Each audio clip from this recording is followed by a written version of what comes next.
우리 4월 달을 보내면 1년에 3분의 1이 가게 되고, 또 우리가 3분의 1의 시간들을 보냈고, 우리가 5월 달부터는 또 우리가 여름도 시작됩니다만, 우리가 무엇보다 가정의 달을 맞아서 우리 다른 때도 물론 가정을 위해 기도하고, 우리 자녀들을 위해서 하나님 앞에 기도하고, 또 부모를 생각하는 마음이야 늘 여전하지만, 특별히 우리가 가정의 달 5월을 맞으면 왠지 우리는 더욱더 어떤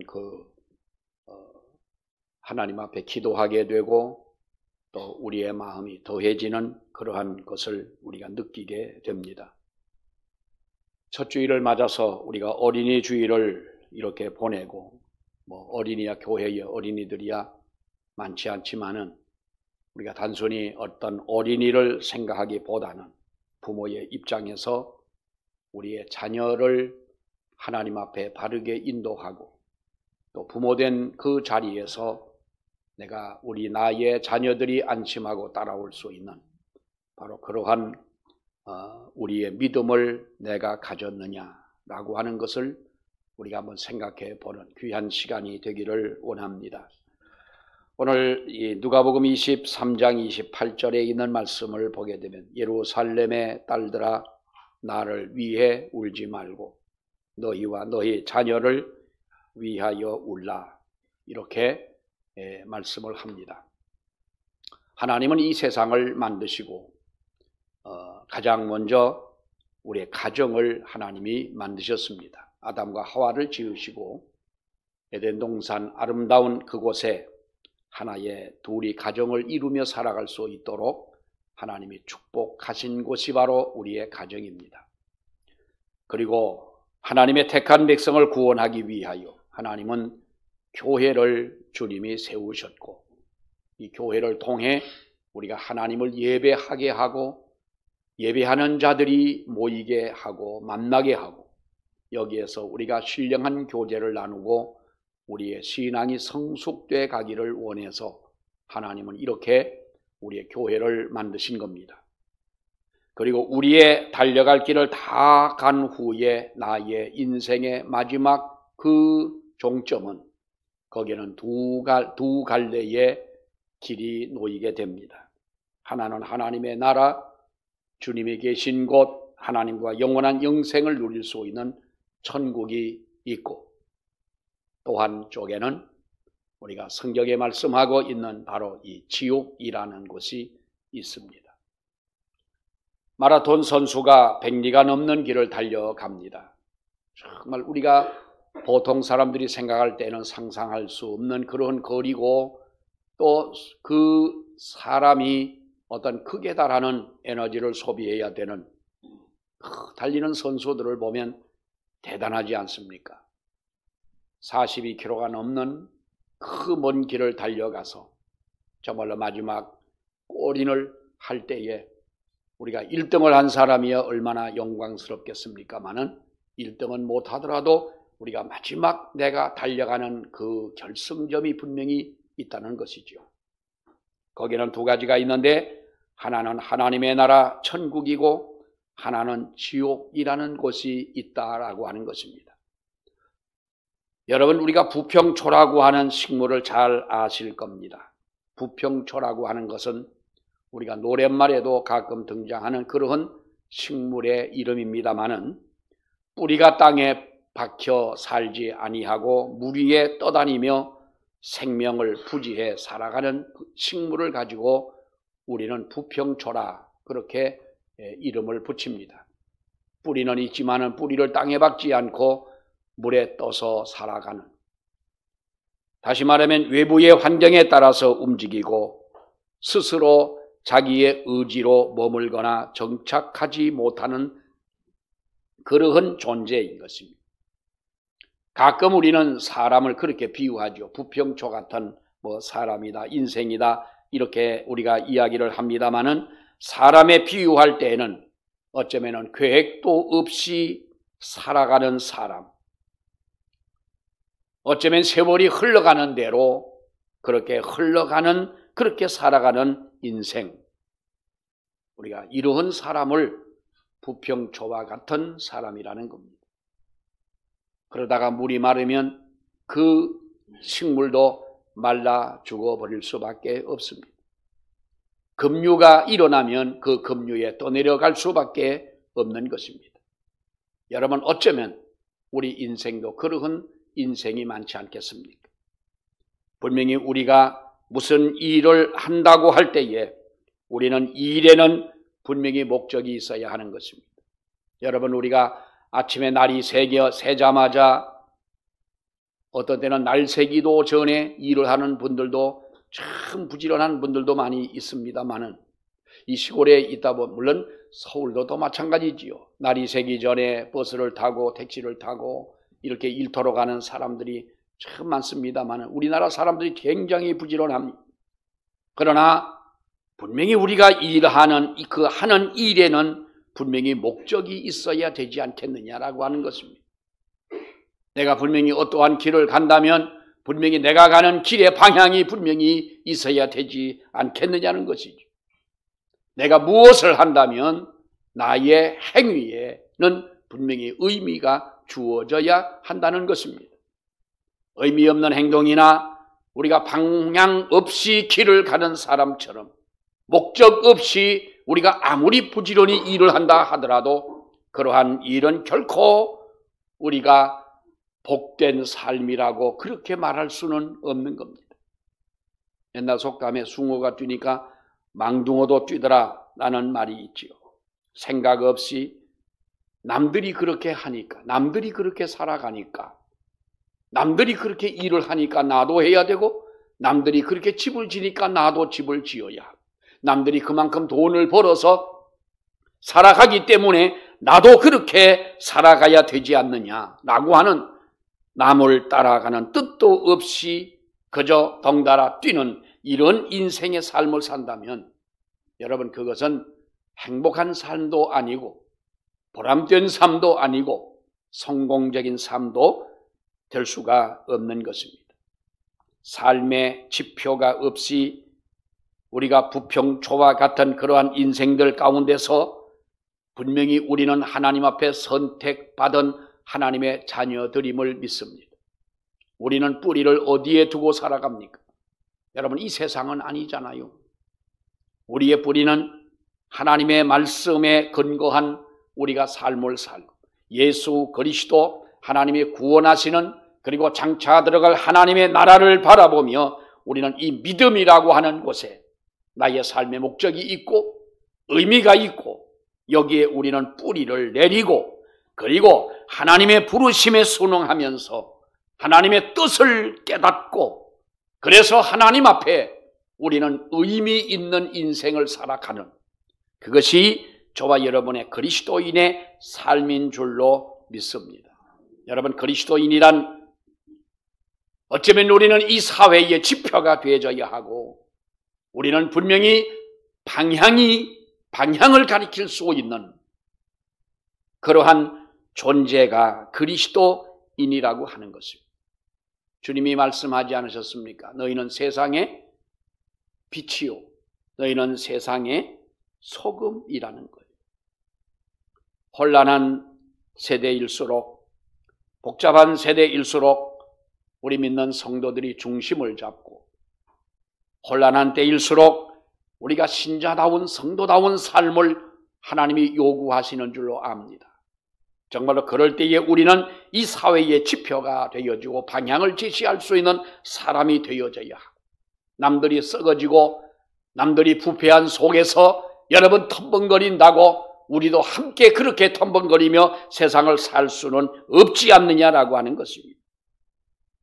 우리 믿는 성도들은 그래서 우리가 이 세상을 살아가면서 하나의 해결해야 할 일이 하나가 있습니다. 요즘에 보면은 죽기 전에 꼭 가봐야 할 곳. 어제 우리 교회에서 관광을 갔습니다. 죽기 전에 꼭 가봐야 할 곳은 춘천 사막산 케이블카는 죽기 전에 한 번은 타봐야 돼.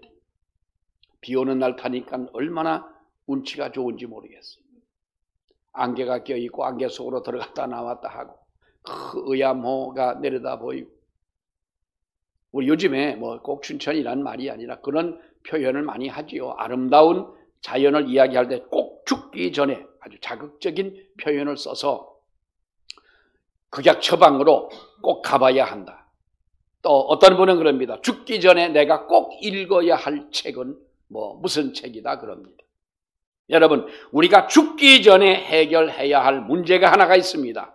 이것은 바로 우리의 인생이 다하는 그날에 우리의 자녀들도 성장하고 이 세상을 살고 마지막 우리의 인생을 다했을 그때에 우리는 분명히 천국과 지옥이라고 하는 곳을 한번 생각을 해보자는 겁니다. 성경은 지옥에 대해서 여러 군데 말씀을 하고 있습니다. 마태복음 25장에 보면 왼편에 있는 자들에게 이르시되 저주를 받은 자들아 나를 떠나 마귀와 그 사자를 위하여 예비한 영원한 불로 들어가라. 이렇게 말씀을 했죠.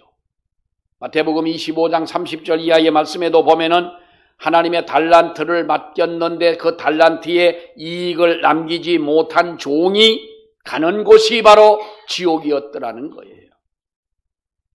마가복음 9장에도 보면 불구자로 영생에 들어가는 것이 온몸으로 지옥에 꺼지지 않는 불에 들어가는 것보다 낫다는 거예요. 내 몸이 불구의 몸이지만은 하나님의 나라에 들어가는 것이 온전한 몸을 가지고 지옥에 들어가는 것보다 낫다는 거죠. 이건 우리가 말할 필요도 없는 것 아니겠어요? 누가복음 3장에도 보면은 꺼지지 않는 지옥불을 말합니다. 16장에 보면은 우리가 잘 아는 부자와 나사로의 그 사건 속의 마지막 결론은 그 부자는 영원히 꺼지지 않는 불 속에 들어가서 얼마나 고통스러우면 물 한 방울만이라도 좀 내 혀를 서늘하게 해달라고 그렇게 여러분 애원하겠습니까? 요한계시록 19장에 보면 꺼지지 않는 유황불이 붙는 지옥으로 던져질 대상들을 열거하고 있습니다. 그 외에도 우리가 많은 곳에 이렇게 말을 하지요. 지옥이라고 하는 용어는 어디서 왔느냐? 우리가 보면 성경에서 지옥은 말하지 않습니다. 지옥이라고 이렇게 성경에서 말씀하고 있지는 않습니다만은 우리가 성경을 번역할 때에 가장 이 적합한 곳이 뭐냐라고 해서 사실 지옥이라고 하는 말은 불교의 용어라고 그러죠. 초창기 불교의 용어인데 우리가 이것은 좀 임시로 차용을 해서 쓰는 용어다. 재밌게 얘기하자면 우리가 그렇게 이야기를 합니다. 히브리어에 보면은 스올이라고 그랬고 헬라어에 보면은 하데스라고 그럽니다. 이것을 우리 번역으로 하면은 음부라고 그랬습니다. 이 두 말도 성경이 말하는 지옥을 온전히 표현하고 있는 것은 사실은 아닙니다.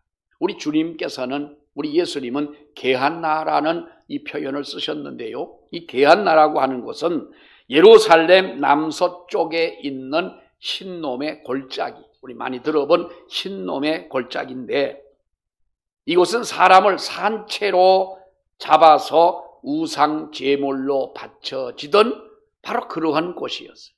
그러니까 저주받은 곳, 살아있는 사람을 산채로 불에 태워 제사를 지낸 곳. 그러니까 유대인들은 그곳은 아주 몸서리 쳐지는 곳이고 그곳은 더러운 곳이고 그야말로 쓰레기를 태우는 아주 악한 냄새가 나는 곳이고 이것을 게한나라고 그랬습니다. 구더기가 들끓고 더러운 곳이다. 그래서 우리 주님이 지옥이라고 하는 이곳을 바로 게한나라 이렇게 여러 번 말씀을 해주고 있는데 우리가 이것은 이렇게 하나님께서는 마지막 때에 주님을 영접하지 못하고 세상에서 하나님의 형상을 가지고 태어나 한평생을 살아가면서도 주님의 이름을 불러보지 못한 주님께 영광을 돌리지 못한 하나님 앞에 예배하는 그 모든 일을 등지고 살아온 하나님의 나라를 그 방향을 향하여 간 것이 아니라 세상을 향하여 정처 없이 부평초와 같은 삶을 살아온, 뿌리가 없는 인생으로 살아온 이런 사람들에게 이것은 어쩔 수 없이 가야 하는 곳이 바로 하나님의 나라가 아닌 지옥이라고 하는 거예요. 이 아침에 지옥에 대한 말씀을 드려서 마음의 부담도 되고 여러분 또 마음이 무거우시리라고 생각을 합니다만은, 우리가 가정의 달 5월 우리가 이 첫째 어린이 주일을 우리가 보내면서 사랑하는 여러분 한번 생각을 해 보십시오. 우리 예수님께서는 십자가의 고난, 그 무거운 십자가를 지고 골고다를 오르며 자기를 따라오면서 우는 여인들을 향하여 나를 위해 울지 마라. 너희와 너희 자녀를 위하여 울어라. 우리의 자녀들이 이 다음 우리처럼 예수를 믿지 않고 세상에 살다가 그들도 늙어서 하나님이 그 영혼을 부르실 때, 만약에 내 자식이 지옥으로 떨어진다면 한 번쯤 이 상상을 여러분 해보셨습니까? 저도 이 말씀을 드리기에는 참 부담스러운 이 표현이 아닐 수가 없습니다만, 그래서 어떻게 해서라도 나의 자식, 나의 부모, 나의 친척, 내 친구들이 적어도 사랑하는 여러분, 우리가 그런 하나님의 엄청난 심판을 받아야 하는 그곳에 잠깐 동안 지옥의 고통이 있다가 끝난다면 누구라도 여러분 그거야 견딜 수 있는 일이겠지만 영원함 속에 빠지게 된다면, 이것을 여러분이 믿는다면 여러분은 어떻게 하시겠느냐? 우리 예수님은 말씀하고 있습니다. 너희는 나를 위해 울지 마라. 너희와 너희 자녀를 위하여 울라. 이 본문의 배경을 보게 되면 우리가 잘 아는 내용입니다만은 6월절에 예수님께서 유대에 올라가셔서 잡히시고 십자가의 처형을 당하게 되지 않습니까? 사람을 십자가에 못 박는 것은 죄인을 죽이는 가장 가혹한 형벌이기 때문에 그 사형 언도를 위해서는 재판이 필요한데, 누구도 예수님의 유죄를 입증하지는 못했지만은 본디오 빌라도는 예수님을 죽이라고 하는 군중의 함성 소리에, 고함 소리에 압도를 당하고, 그래서 빌라도는 예수님을 죽이는 것이 자기의 정치적 입지에 유리하다고 판단을 해서 무죄한 예수님을 십자가에 처형을 하라고 이렇게 그는 책임없는 말을 합니다. 사형언도를 받은 예수님께서는 생애에 다시 없을 치욕스러운 구타를 당하고 침을 뱉고 멸질을 당하면서 골고다 언덕을 올라갑니다. 가시면류관을 쓰고 홍포를 입혀서 골고다 언덕을 올라갈 때 그 뒤를 따르며 슬피 우는 여인들이 있습니다. 돌이켜보시며 주님이 말씀하지 않습니까?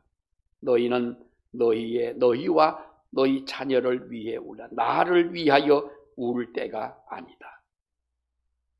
여러분, 이때는 우리가 극심한 주님이 고통을 당하시던 그때에 돌이켜보시며 우리 주님이 그렇게 말씀을 하고 있습니다. 이것은 어찌 보면 우리가 역사적인 그런 것도 배경을 뒀다고 볼 수가 있죠. 우리가 잘 아는 대로 70년, AD 70년 티투스 황제에 의해서 예루살렘은 다 파괴가 됩니다. 예루살렘 거민들은 처참하게 살육을 당하고 유린을 당합니다. 남녀 할 것 없이 여러분 죽임을 당하지 않습니까? 어쩌면 성전의 자취마저도 사라져버리는 그러한 때가 분명히 온다. 예수님의 중심으로 볼 때에 AD 70년이면 40년 후에는 그러한 때가 온다는 거지요. 헌신의 힘을 다해 항거를 했지만은 여러분, 예루살렘은 끔찍스러운 그 결과를 가져오게 됐고, 심지어 어떤 한 생명도 남지 못하는 처참한 예루살렘의 멸망을 분명히 주님은 그것을 기억하시면서 말씀하시면서 너희가 지금 나를 위해 울 때가 아니라 너희와 너희 자녀를 위하여 울 때다. 여러분, 우리가 한번 생각을 해봅니다. 오늘 이 말씀을 보면서 우리가 정말로 내 자식을 위하여 울어본 적이 과연 있느냐라는 거죠. 내가 과연 내 자식을 위해서 울어본 적이 있나.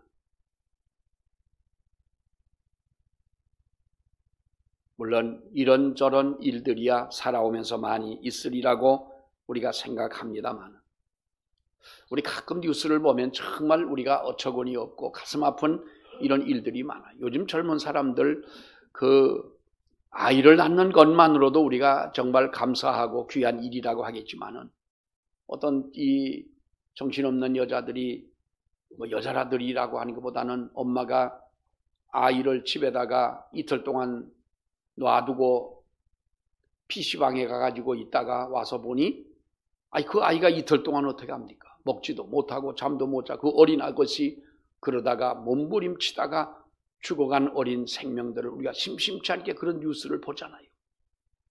그때 우리는 너무 우리 마음속에 정말 어떻게 인간의 탈을 쓰고 저럴 수가 있느냐, 어떻게 아이를 저렇게 방에다 방치를 해두느냐.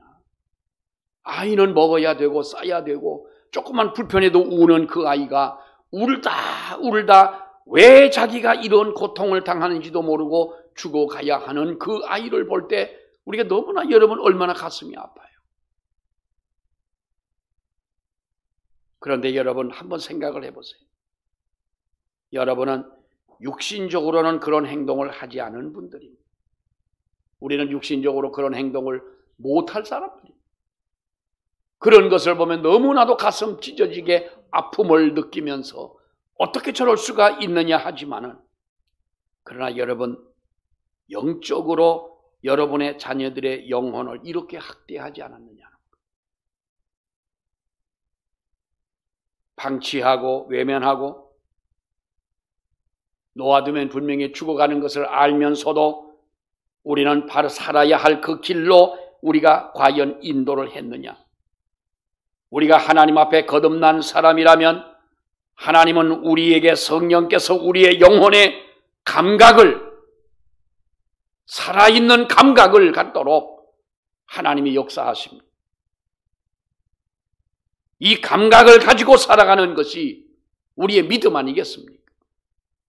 이 믿음이 우리 생활 속에 반영될 때에 이것을 우리는 성령의 충만함이라고 말을 합니다. 이 말을 아울러 영성이라고도 이야기를 하지 않습니까? 믿음과 성령 충만함과 하나님이 주시는 이 영성을 가지고 살아가는 성도들이라면 우리가 지금 이 감각을 가지고 살아가야 되지 않겠느냐. 작년에 예수 도장이라고 하는 영화를 신동일 장로님이 여기 와서도 촬영을 하고 영화를 찍어서, 그것이 5월 5일 날 CTS인가 5월 5일 날 CTS 방송에서 그 예수도장이라는 영화가 상영된다고 그럽니다. 여러분 한번 시간 있으면 한번 보시길 바랍니다. 내용이야 그 영화의 구성이야 그렇습니다만은, 우리가 다큐 영화인데 그 시흥에 있는 그 목사님께서 돌아가셨습니다만, 영화를 찍다가 이제 돌아가셨는데 온몸에 암이 퍼져가지고 식사도 제대로 못하고 누워서 제대로 잠도 못 자는 이분이 대한민국 장날 장터를 안 가본 곳이 없어요. 전도를 하고 용문장에도 오고 양평장에도 오고 와가지고 전도를 하다가 돌아가셨는데, 전도하는 목적이 뭐겠어요? 이유가 뭐예요? 가만 놔두면 저 사람들이 죽을 수밖에 없으니까. 영적인 감각을 가지고 살아가다 보니 전도를 하지 않으면 안 되겠더라는 거예요. 작년에 서울대학 교수로 있다가 퇴직을 한 김덕수 장로님이라는 분이 계세요. 양평에 와 사시는데 이제 양평에 오신 지 한 10개월도 한 10개월쯤 됐을까 그래요. 이 장로님이 그 부인 권사님하고 장날마다 나와 가지고 양평장 용문장에서 전도를 하시는 거예요. 자기들이 전도지를 만들어 가지고 사람들에게 전도를 합니다. 서울대학 교수까지 지내신 분이 뭐가 아쉬워 장바닥에 가가지고 지나가는 사람들 외면을 당하면서 멸시를 당하면서 왜 전도를 하겠습니까? 저들을 가만히 도와두면 안 되기 때문에 그런 것 아닙니다. 사랑하는 여러분, 우리의 자녀들이 예수님을 믿고 회심하지 않으면, 우리들의 자녀들이 예수를 믿고 하나님 앞으로 회개하고 돌아오지 않는다면 마지막 그의 인생의 길 끝에는 하나님의 무서운 심판이 있고 분명히 지옥으로 가야 할 그 길인데, 영적인 감각을 가지고 있는 여러분들이라면 우리의 자녀들을 위하여 우리가 과연 울지 않을 수가 있겠느냐? 하나님, 나에게 자식을 위해 울 수 있는 눈물을 주십시오. 눈물이 안 나더라면, 자식을 위해 울어본 적이 없는 분인단들이라면 이렇게 여러분 기도하세요. 어떤 권사님이 3남매 자식이 있는데 이들이 다 유명한 대학을 나와가지고 며느리도 좋은 그 귀한 며느리를 얻어가지고 자식들이 다 잘 삽니다. 이 엄마가 어느 날 자식들이 모였을 때에 교회를 나가라 믿음에 대한 얘기를 하면은 우리 어머니는 그저 무식해서 교회밖에 모르고 그렇게는 말하지 않지만은 아무튼 그런 반응을 받게 된 거예요. 얼마나 기도하는 권사님의 가슴이 찢어지겠어요. 그렇게 울면서 자식들을 위해 기도합니다. 어느 날은 자식이 오면은 야야, 세상에서 돈 벌어 가지고 잘 사는 것도 귀하지만은 그 돈이 인생의 목적이 돼서 되겠느냐? 그래도 배운 사람들이라 말은 점잖게 하죠. 어머니, 알았습니다. 어머니 걱정하지 마세요. 때가 되면 나가겠지요. 그 때가 여러분 언제입니까? 어거스틴의 어머니가 30년 동안 눈물을 흘리며 자식을 위해 기도했어요.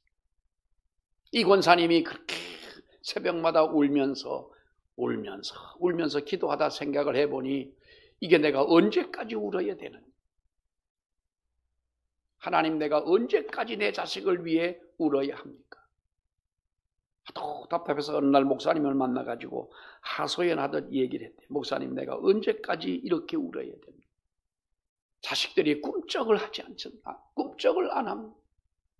어느 날 새벽에 하나님 앞에 새벽 예배를 나와 기도하면서 하나님 앞에 또 똑같은 말을 합니다. 하나님, 내가 언제까지 울어야 합니까?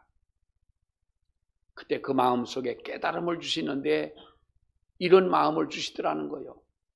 네가 지금까지 네 자식을 위해서 울었다고 하지만 그 눈물의 진실이 뭐냐? 네 자식을 정말 영혼을 위하여 네가 울었냐? 자식의 영혼을 위하여 운 것도 물론 없지는 않지만은 네가 자식을 염려하는 마음에 운 울음이 더 많지 않냐? 여러분, 키더민스터 처치라고 하는 교회에 리차드 백스터라는 목사님이 계십니다. 유명한 신학자고 목회자인데 이번은 자신이 쓴 회심이라는 책에서 이런 말을 합니다. 회심하지 못한 사람의 영혼을 위해 울지 못한 사람은 회심하지 못한 사람보다 훨씬 불쌍한 사람. 회심하지 못한 사람이야 예수를 모르기 때문에 그렇지만 정말로 우리가 하나님 앞에 회심한 사람이라면 그 사람을 위하여 내가 울지 않을 수가 있겠느냐? 예수 믿지 않는 우리 아들, 딸을 위해 울지 않는 사람은 믿지 않는 자식들보다도 못한 사람이다. 우리들의 자식이 불신자와 결혼해서 낳은 손자, 손녀에게 예수를 가르치겠습니까? 세상 것이나 가르치고 세상의 성공만을 위해서 살라고 하고. 여러분도 그렇잖아요. 어떤 분이 저는 가끔 이렇게 교인들과 이야기를 하다가, 목사님, 우리 애들은요 다 잘 됐습니다. 잘 된 거야 얼마나 감사한 일이에요. 아이들이 잘 됐고 직장에 진급을 하고 월급을 많이 받고 잘 사는데, 그건 다 좋은데 그 자식이 하나님을 믿지 않는 그 삶을 보면서 왜 가슴을 치지 않느냐는 거. 누군가가 눈물을 흘려서 내 집안이 평안할 수 있다면 내가 내 가정의 평안을 위해 눈물을 흘려야 되지 않습니까? 누군가가 눈물을 흘려서 내 자식이 하나님 앞으로 돌아올 수 있다면 그 눈물은 내 눈물이 되어야 되지 않겠나? 누군가가 눈물을 흘려서 다른 사람을 구원할 수 있다면 사랑하는 여러분, 그 눈물이 저와 여러분의 눈물이 되어지기를 원합니다. 이 눈물을 우리 자녀들에게 아니면 우리 손자 손녀들에게 이 눈물의 대물림을 해줄 수는 없지 않느냐라고 하는 겁니다. 사랑하는 여러분, 여러분들은 다 여러분들 나름대로의 자녀들이 있어요. 제가 며칠 전에 어떤 귀한 분을 만났습니다. 유명한 정치인과 친구라고 먼저 자랑을 하고 자기가 정말 아주 큰 좋은 땅을 사가지고 좋은 집을 짓고 가봤더니 정말로 좋습니다. 그러면서 자기들의 자식을 자랑하는 겁니다. 뭐 하냐고 뭐 한다고 이야기는 안 하지만 아무튼 그 말씀 속에는 정말 자녀들도 사회에서 아주 잘 사는 이런 자식들을 자랑합니다. 같이 갔던 장로님이 오면서 그런 말을 합니다. 다 좋은데 사람이 죽고 나면 다 저것이 누구 것이 되겠습니까? 목사님 날 보고 가서 전도하려면 자기가 전도하지 왜 그런 분을 나한테 패스를 한지 모르겠습니다만, 사랑하는 여러분, 부모의 본분을 회피하지 말고 여러분들이 정말로 자녀를 위해 울고 기도하는 부모님이 되시기를 축원합니다. 자식을 위해 눈물로 기도하지 않다가 우리가 정말 쓰디쓴 눈물을 흘려야 하는 그때가 온다면 어떡하겠습니까? 지금 우리는 울고 지금 우리는 눈물을 흘리며 씨를 뿌리러 나가는 저와 여러분이 돼서 기쁨으로 단을 거두는 그 축복이 있기를 원합니다. 영혼을 사랑하는 눈물이 없다면 그런 분은 나 자신의 영혼을 위해서 울어야. 예수님이 돌아보시며 나를 위해 울지 마라. 나는 나의 갈 길을 가는다, 이 말씀 아니겠습니까? 내가 가야 너희를 구원하는 것이니 나를 위해 울지 말고 너희와 너희 자녀를 위하여 울라. 여러분의 가슴 속에 자녀를 위한 눈물의 샘이 마르지 않기를 축원합니다. 자식뿐만 아니라 우리가 부모님을 위해서, 우리의 친지를 위해서, 친구를 위해서 우리가 하나님 앞에 울어야 할 저와 여러분인 줄로 믿습니다. 더 때가 늦기 전에 우리의 눈물이 마르지 않고 우리의 기도가 자녀를 위해 축복하고 기도하는 그 기도가 하나님 앞에 아름답게 응답되는 축복이 있기를 축원합니다. 기도하겠습니다. 하나님, 은혜를 감사합니다. 어린이 주일을 맞아서 우리가 우리들의 자녀를 생각하며 하나님 앞에 기도합니다. 너희는 나를 위하여 울지 말고 너희를 위해 울고 너희의 자식을 위하여 울라고 말씀하신 주님, 이것이 우리가 울어야 할, 이것이 하나님 앞에 기도해야 할 하나님이여 사명이고 목적인 줄로 믿습니다. 우리의 눈에 자식을 위해 기도하는 눈물이 마르지 않게 하여 주시고, 자식이 세상에서 성공한 것을 기뻐하고 자랑하기보다는 하나님 앞으로 회심하고 돌아오는 하나님이여 그 모습을 바라보며 기도할 수 있는 우리들이 되게 하여 주시옵소서. 그래서 우리의 상에 둘러앉은 자식이 정말로 하나님의 축복된 자식이요, 하나님의 은혜를 받고 인도함을 받는 복된 우리의 가정이 될 수 있게 하여 주시옵소서. 예수님의 이름으로 기도하옵나이다. 아멘.